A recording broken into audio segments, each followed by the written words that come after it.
Why would God allow the devil to tempt Adam and Eve if God knew that Adam and Eve would sin? You ever wrestled with that question before? It's actually very, very logical. Okay, God is all-knowing. God knows the past, the present, the future. He knows every single detail. So God knew exactly what would happen after Adam and Eve were created. So why did God do what God did? Why did he put the tree of the knowledge of good and evil if he knew that one day Adam and Eve would take its fruit and sin and death would come into the world? Think of the weight of that question. Once Adam and Eve took the fruit and gave in to the devil's lies and temptations, cancer happened, and death happened, and miscarriages happened. War happened, poverty happened, hunger happened. All the drama and pain that you have been through did not exist before sin came into the world. All the headlines, all the cases of abuse, like all the stuff we live with and we can't wait until it's over and done. God knew that was going to happen. And so why did God allow the devil to tempt Adam and Eve? That's a good intellectual question.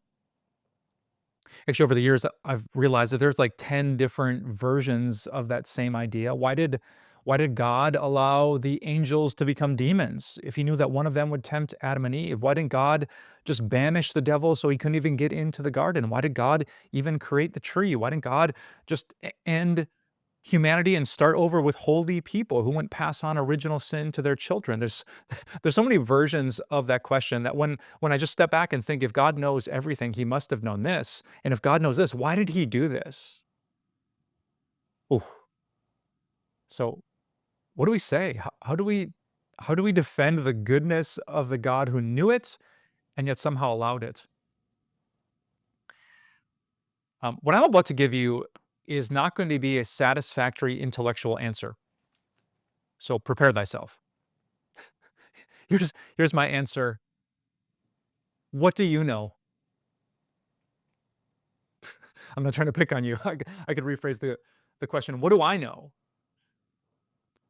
Before I get up into the jury box and cast my guilty vote for the way that God has run the world, I have to look in the mirror and say, what do I know compared to God? There's no page after the fall into sin in the book of Genesis that explains why God did what he did, why he didn't do things that we think he should have done. But we have to really wrestle with the fact, what do we know?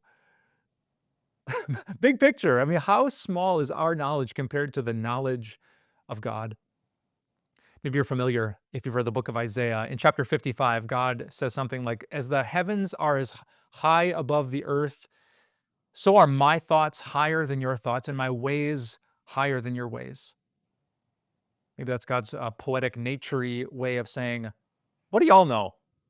My thoughts, what I see is so much bigger than you. Who are you to judge me, the all-knowing God? And some of you think, okay, thanks, God. That's helpful. Just tell me I don't know anything, that I'm dumb, that you're smart, that you know all things, so I can't say a word about the way you, like... Actually, if God was just all-knowing, we might question his goodness. He'd tell us to sit down while he lectures over history, but God's not like that. In fact, right after Adam and Eve fall into sin, we are promised that God is not like that. He walks into the garden, he sees the wreckage that the devil and human beings brought into his perfect creation, and what does God do? He promises a savior, one who would crush the devil's head, one who would undo the curse of sin, one who would bring a new earth with goodness and light and love. This is Jesus. The very God who says he knows all things is the God who came into this creation, sacrificed himself for sinful people like us. I honestly don't know why God did what he did in the Garden of Eden, but here's what I do know. I know that God must be good.